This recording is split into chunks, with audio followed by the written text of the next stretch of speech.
Have you been told the rapture will be secret? Well, many of us have been taught that Christians will be quietly taken by Jesus away while the rest of the world will continue to be unaware and then go through craziest experiences called the tribulation. But what if the Bible paints us a different picture? That Jesus' return will be loud, visible, and glorious.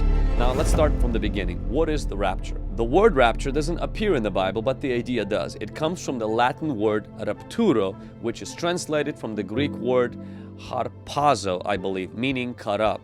1 Thessalonians chapter 4, verse 17. It's not a hidden event, it's actually a dramatic arrival of Jesus. Now Paul says in 1 Corinthians 15, 51 and 52, he says, "But I tell you a mystery.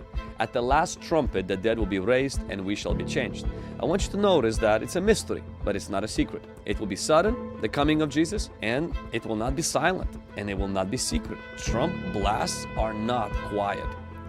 Now, the word that is used for Jesus' coming is actually very interesting because the word is parousia, which means arrival or coming. It's used 17 times in the New Testament for Jesus' return.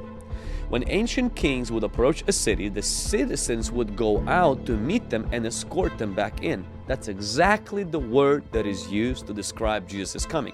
That's why in Thessalonians, Paul would say, Jesus is coming and are gathering to him.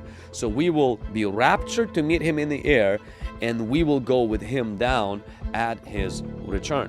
So the rapture and the second coming of Jesus are the same event. They are not two separate events.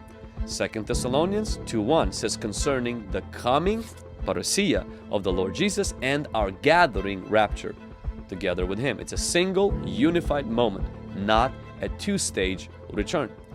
The book of Revelation actually places the first resurrection after the tribulation. Interesting that Revelation 20, verses 4 through 6, talks about believers who resisted the beast, died during the tribulation, and they're taking part in the first resurrection. So people who believe that resurrection and rapture will happen 7 years before Jesus is coming, like, how do you explain that when the Bible is very clear? People who rejected the beast, died, get resurrected after the tribulation, and that's the first resurrection. And the scripture is also clear that Jesus returns after the tribulation, not before. Matthew 24, verses 29 to 31. So there's no hint of secret escape before his visible return. Pre-trib secret rapture is a new teaching. This idea of secret rapture was not taught by the apostles and the early church. It became popular in 1930s through John Nelson Darby. The church history doesn't support it. The early church taught one return, visible and triumphant. The danger of the secret rapture theology is this. Not only it teaches bad theology and suffering, not only